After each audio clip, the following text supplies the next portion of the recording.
Môre Ligpunt. Dit is so lekker om hierdie video te kyk en soos wat Elof gesê het, as ons terugkyk 'n jaar gelede het ons 'n bousite gehad en hier sit ons vandag met 'n huis vol babas.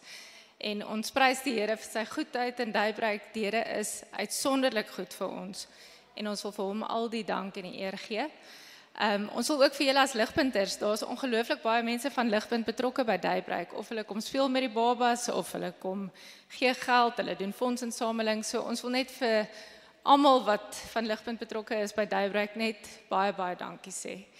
Dan aan die einde van die diens, as enige iemand meer wil weet oor hoe kan mens betrokke raak by hierdie verskriklike krisis in ons land as dit by weeskinders kom, ons is 'n paar mense wat beskikbaar is om mee te praat, of jy net wil hoor hoe jy by Daybreak kan help, maar as jy ook wil uitvind hoe om meer betrokke te wees, byvoorbeeld om 'n plek van veiligheid te wees, of om 'n pleegsorg te doen, of selfs om aan te neem.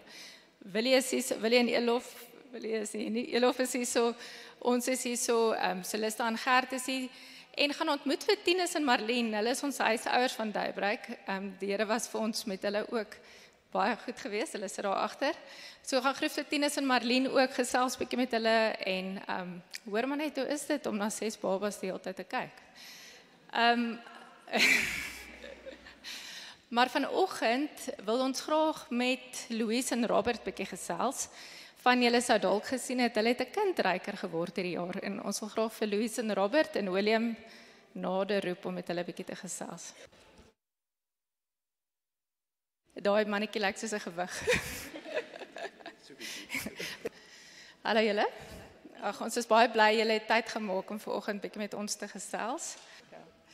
So vir die wat nie weet nie, hierdie is Louise en Robert en hierdie is hulle klein seentjie William. Hoe oud is William nou? Hy word 'n jaar. 'n jaar. Hy word 'n jaar hierdie week. Ag, wonderlik. Louise en Robert is al lank deel van Ligpunt, maar duidelik kan almal sien dinge het in hulle lewe bietjie verander in die laaste paar jaar. So Louise en Robert, vertel vir ons wat het in die laaste 2-3 jaar in julle lewe gebeur? Ja wel, nie 'n goeie ding om hierdie video te kyk as jy vir jouself voorgenem het om nie emosioneel te raak vandag nie. So ja, ons hoop ons dra ons boodskap oor met eerlikheid en ook met 'n hart vir babas en dat dit ook net 'n wonderlike ervaring is. So ek dink daar moet altyd 'n balans wees tussen die twee. Ons is baie pasgetroude paartjies, ons toekoms baie mooi beplan. Ons sou 'n paar jaartjies net ons twee wees en dan op 30, ons eerste baba en dit sou 'n seentjie wees. So jy weet jy beplan verskriklik en dan op 32 sou ons 'n dogtertjie gehad het. Maar ja, so die lewe het nou nie gebeur soos wat ons gedink het dit gaan gebeur nie en 7 jaar later, na baie verliese, fertiliteitsbehandeling, ons het my pa is oorlede en 2 miskrame, staan ons nou uiteindelik hierso. En ons moet met eerlikheid sê, ek dink terug aan laas jaar hierdie tyd, hierdie presiese diens, wat ek hier gesit het en gewonder het, gaan hierdie ooit vir ons gebeur? Ons het regtig met eerlikheid gedink dat ons dalk nooit gaan ouers wees nie en ons het begin ook onsself voorberei vir daai moontlikheid dat dit nie vir ons gaan gebeur nie. En ek het selfs op 'n stadium gebid dat die Here net hierdie diep behoefte in my hart wat ek glo hy daar vir my gesit het om 'n ma te wees, net moet wegvat want ek kan net dit was net te swaar vir my. Maar aan die einde van 2019, na nog 'n paar mislukte behandelings, het ons besluit om op te hou met enigiets en te gaan dink en bid oor wat ons pad vorentoe is.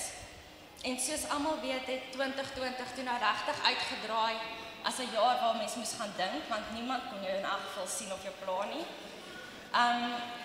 Maar in my en Robert se geval was dit 'n tyd van, ek dink dit het die eensaamheid en die leemte in ons lewe beklemtoon. En ons het nog steeds daai hinkering in ons hart gehad.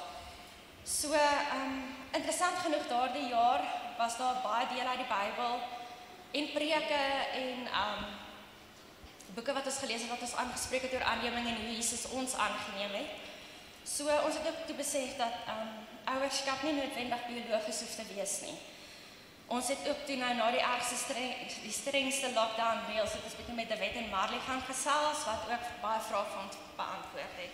En so het ons proses begin en toe 13 Julie hierdie jaar toe het ons hom gaan haal en dit was net die beste oomblik. Ek het in trane uitgebars in die kar. Robert dog ek's ongelukkig. Ek was net so, ek kan nie glo ons doen hierdie nie. So dit was net amazing. Dit is wonderlik. Nou, vertel ons 'n bietjie, hoe lyk die lewe in julle huis nou teenoor laas jaar hierdie tyd? Wel, dis baie die mekaar en daar's bottels oral, maar ons geniet hom verskriklik baie. Dit is, ons lewe is baie voller. Dit is wonderlik om alles weer te beleef deur die oë van jou kind. En ons het net 'n week voordat jy ons gevra het om hierdie onderhoud te doen, gesit en gedink, hoe kan mens so vinnig, so lief raak vir 'n kind wat nie eers biologies deel is van jou nie, hy lyk nie soos ons nie. En ek kan met alle eerlikheid sê, ons het hom lief met ons hele hart. En dit voel asof ek aan hom geboorte geskenk het. Nou, vertel ons 'n bietjie, natuurlik doen die Here werk in julle eie harte oor aanneming en ons wil graag 'n bietjie meer hoor oor die werk wat God in julle harte gedoen het, maar ek dink almal sal besef dat God doen 'n werk in almal se harte wat met julle in aanraking kom oor aanneming. So vertel vir ons 'n bietjie meer hoe julle God se werking sien in dit. Ja, wel dit is ek dink dit is een van die moeilikste goed waardeur ons is. En mense so tussen hoop en hartseer die hele tyd. So daar's teleurstellings en daar's goed om na uit te sien. Maar ons kan met alle eerlikheid getuig dat die Here ons nie vir een oomblik gelos het nie. Hy het sy hand oor die proses gehou en selfs al was daar goed wat skeef geloop het, weet ons dat William die babatjie was wat ons moes verwelkom het in ons huis. Ons familie en vriende het hom met oop arms ontvang en hy het almal se harte gesteel en ek dink die kommentaar van die publiek is ook net altyd positief. Baie mense het vra, maar dit skep weer 'n geleentheid laat ons mense kan bewus maak van aanneming. So as daar vrae is, dan antwoord ons maar so eerlik as wat ons kan. Dis goed. Nou gegee dit offenstande is vandag, is daar iets spesifieks wat julle dalk vir mense wat huidiglik in dieselfde hartseer situasie sit waarin julle 'n jaar terug was, wat julle dalk wil mee deel? Wel, die proses vat so gemiddeld 12 tot 18 maande. En daar is maar baie uitdagings. Sorry julle, hy weet nou hy is in die middel van hierdie geselskap. En dit is ook 'n baie interessante reis om op te gaan. Jy leer baie van mekaar en van jouself. As jy gedink het na 12 jaar huwelik, jy ken nog nie iemand nie, dit is so. Jy het nog baie om te leer en dit is definitief die moeite werd. Ja, William het ons lewe verryk op 'n manier wat ek nie gedink moontlik is nie. Maar met al die opgewondenheid en vreugde en ja, almal wat net so bly is vir 'n mens, moet mense ook versigtig wees om aanneming nie te romantiseer nie. Ek dink ons is in die euforia op die oomblik, want dit is 4 maande in, so. Maar ek dink mense moet ook besef dat aanneming kom met 'n verlies. Die baba of die kindjie verloor sy ouers, sy huis, sy identiteit en sy geskiedenis. 'n Mamma neem 'n baie moeilike besluit en partykeer het sy nie eers 'n keuse oor hierdie besluit nie. En dit is definitief iets wat ons met wysheid en sensitiwiteit wil aanpak en ons bid baie daarvoor. So, dit is belangrik ook dat mense het wat vir jou bid en jou ondersteun. Ek sal sê, skryf vir jou 'n magdom mense wat vir jou kan bid, want partykeer het ek gevoel, ek het vir Janay en Esther op 'n stadium gesê, ek kan nie meer bid nie, dan sê hulle net vir my, toe maar ons bid. So dit help om net iemand te hê wat wel dit vir jou kan doen. En ja, mense het net daai familie en vriende nodig en mense word nie alleen gelaat nie, maatskaplike werksters, die baba, hy se mamma, almal het gehelp en jy kry hulp van mense af wat jy nie eens geweet het stel belang nie. So dit is wonderlik. En ons weet dat die Here hart vir weeskinders het.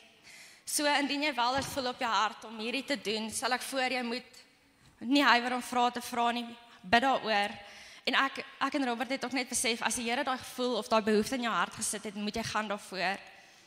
Ja, en die Here werk op wonderbaarlike maniere en hy berei mense hart voor vir hierdie lyfie en hierdie presiese spesifieke lyfie wat hy vir ons bedoel het. En ja, ons is net te dankbaar dat ons hom kon verwelkom in ons huis. Maar Louise, Robert, dankie dat julle dit gedeel het met ons. Ek wil ook graag vir julle nou bid. Kom ons sluit ons oë. Aba Vader, U is die God wat almal en alles gemaak het. U weet die begin van die einde.